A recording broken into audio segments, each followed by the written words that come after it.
Bueno, la vez pasada estábamos hablando de la eh, gran crisis económica que se avecina particularmente en Estados Unidos, debido a que están imprimiendo la pantagruélica y casi imposible de concebir cantidad de 6 millones de dólares. Eso es 6 trillions en inglés, que representa la impresión de dinero más grande en la historia de Estados Unidos y que está siendo dividida y encausada, pero cuya mayor parte está, eh, digamos, siendo demandada por y acaparada por los multibillonarios, lo cual va a crear, como expliqué en el video anterior, una pobreza generalizada en el país, nuestro país vecino. Entonces, hoy voy a continuar con la segunda parte del comentario al video de Eric Suez que está publicado en la Strategic Culture Foundation, portal que yo sugiero bastante porque tiene una curaduría particular con un enfoque geoestratégico donde se habla, por supuesto, de negocios, finanzas y que es muy asequible a todos porque es gratuito. Entonces voy a continuar con el comentario. Estaba comentando la vez pasada que va a haber consecuencias económicas del coronavirus, del COVID. En general, digamos que la capacidad de consumo de la clase estadounidense promedio está disminuyendo, lo cual va a implicar mayor pobreza. Ahora bien, mayor pobreza implica menor consumo y, por lo tanto, una menor fiscalización, lo cual, digamos, está circunscrito dentro de la contaduría o de las cuentas nacionales, porque la fórmula keynesiana, esto yo lo estoy haciendo, digamos, a manera de escolio, aparte del PIB, es la de la siguiente, que se dice de la siguiente manera: la renta, el PIB, es igual al consumo de los hogares, más la inversión de las empresas, más el gasto de gobierno, más las importaciones netas. Entonces, esto en su conjunto forman el PIB. Si el consumo de hogares disminuye, o el consumo privado, eh, y hay una menor fiscalización, también puede disminuir el gasto del gobierno. Lo que de esta manera crea definitivamente, por lo tanto, un halt,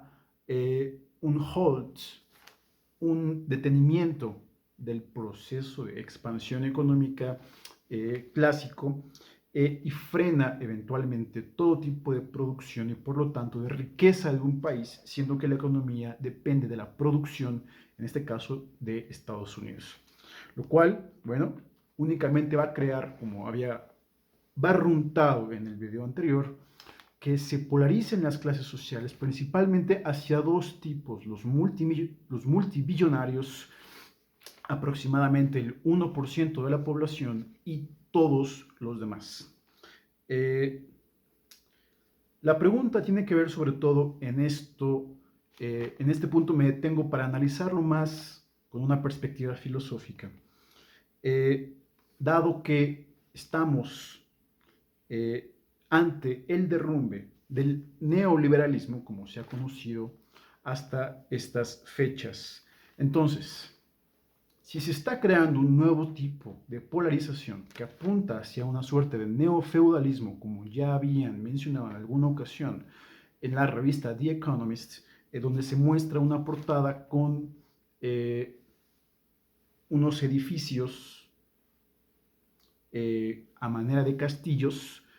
circundados por murallas y donde el 99% está excluido de entrar a ellos. Entonces, digamos que la pregunta es cómo reaccionar ante esto, cómo el mundo está reaccionando también a su vez a la crisis. Son dos preguntas: ¿cuál es el próximo modelo que se apuntala desde la caída del neoliberalismo? Y el papel que ha tenido el COVID en la fenomenología de los acontecimientos. Entonces, el artículo habla de que Japón, China y Corea del Sur han sido los tres países que mejor en general han administrado, gestionado al virus, y creado un efecto que ha aplanado la curva, haciendo que regresen más a la normalidad. Esto ya de por sí es sintomático porque en realidad China es ya la primera potencia a nivel mundial y de hecho ellos son de los principales socios, por ejemplo, que compran petróleo a Arabia Saudita y a sus vecinos que los circundan,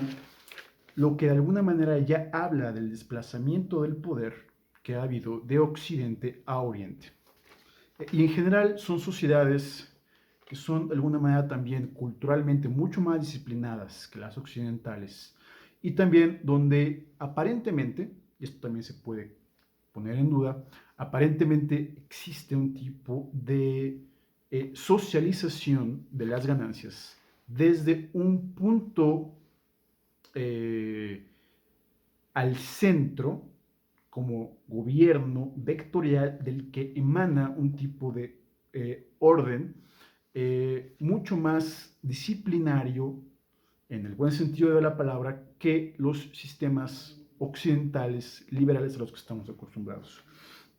Entonces, aquí el autor hace referencia al caso de Dinamarca y particularmente destaca de este país el enfoque socialdemócrata eh,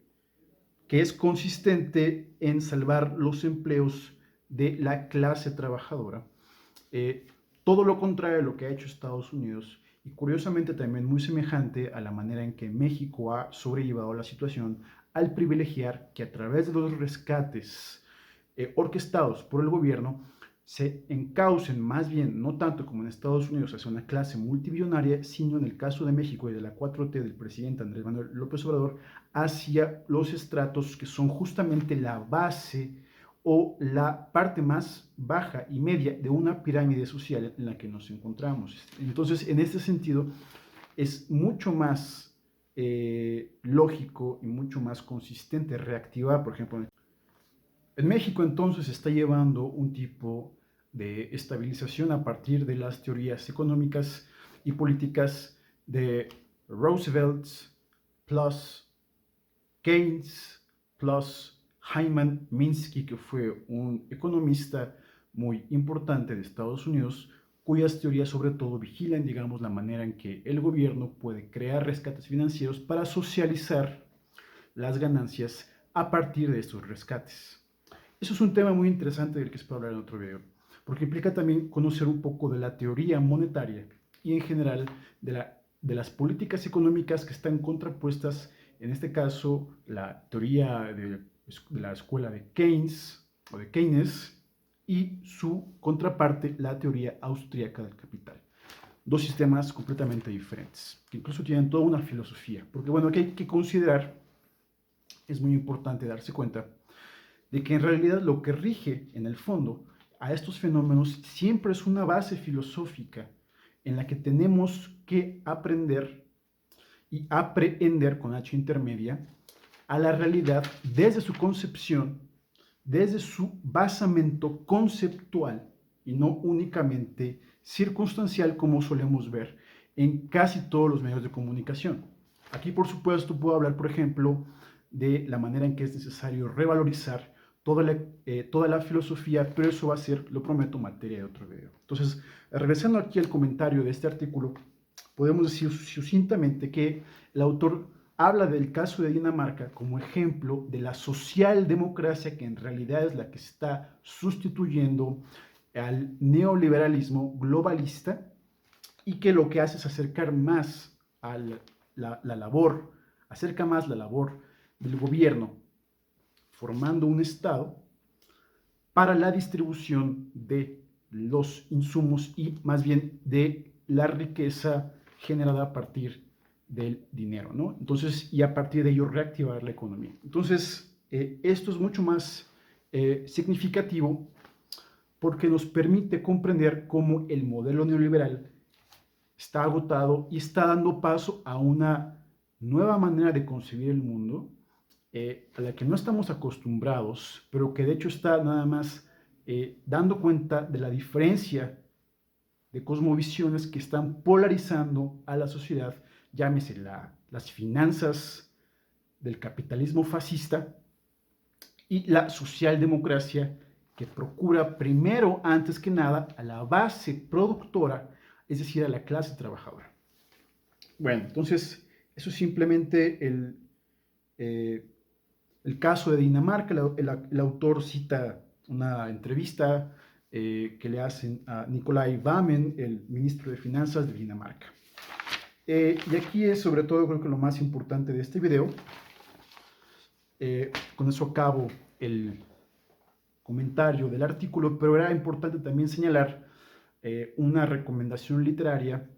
que es justamente la novela de John Steinbeck, un autor estadounidense muy conocido,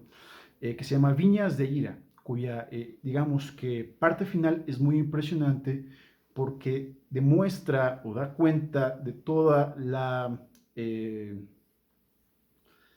dificultad cruda, da cuenta de toda la crudeza, de la oclusión de todo un sistema que únicamente está empobreciendo a la gente, ¿no? Y donde se violenta a la misma a través del intentar que cada quien pueda preservar para sí sus propios insumos, dado que lo que también se tiene que considerar es que estamos también ante el surgimiento de una carestía, de una crisis alimentaria que puede hacer surgir, como lo comenté en el video anterior, diferentes tipos de nodos violentos alrededor del mundo. Entonces, digamos que en este punto tenemos que volver a convivir, volver a replantearnos el significado de la cooperación y a su vez replantearnos la importancia de las humanidades en su conjunto. Aquí es necesario resaltar para el caso de México que desde el enfoque humanista va a ser necesario recuperar nuestra historia y resignificarla para evitar un fenómeno muy curioso al que yo he llamado como la balcanización de la identidad, en este caso mexicana. El centro, por ejemplo, la Ciudad de México no tiene nada que ver con el norte, donde son más proestadounidenses, a diferencia del sur, en el que incluso, hablo del sur, en regiones como Chiapas, donde yo he estado últimamente, bueno, hace poco fui más bien, niegan o reniegan y desdeñan a las clases urbanas como la de la Ciudad de México, por estar irónicamente colonizadas por un tipo de norteamericacentrismo y eurocentrismo. De hecho, en estas zonas, por ejemplo, en San Juan Chamula, ni siquiera hablan, más bien están constantemente hablando entre ellos su propia lengua materna, que es el tzotzil, y desdeñan a todo citadino de la Ciudad de México, e incluso tienen una palabra para nosotros que es Kashlan, algo así como bárbaro, en una acepción peyorativa muy semejante a la acepción o al significado que los griegos, como a los atenienses, le daban a los extranjeros, a los bárbaros que no sabían hablar griego. Entonces, digamos que esta balcanización de la identidad mexicana va a ser muy importante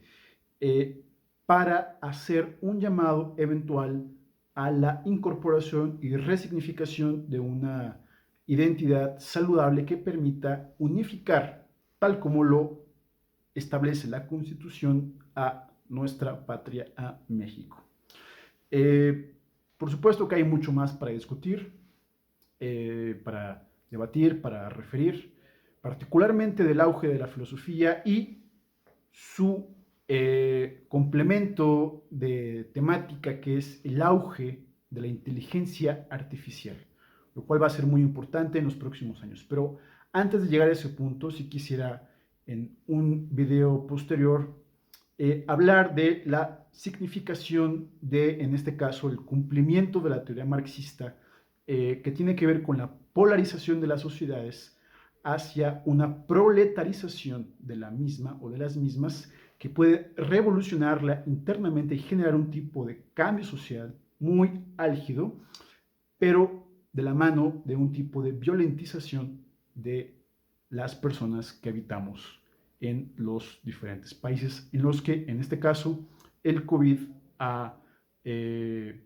dañado. Entonces, eso es nada más. Muchas gracias.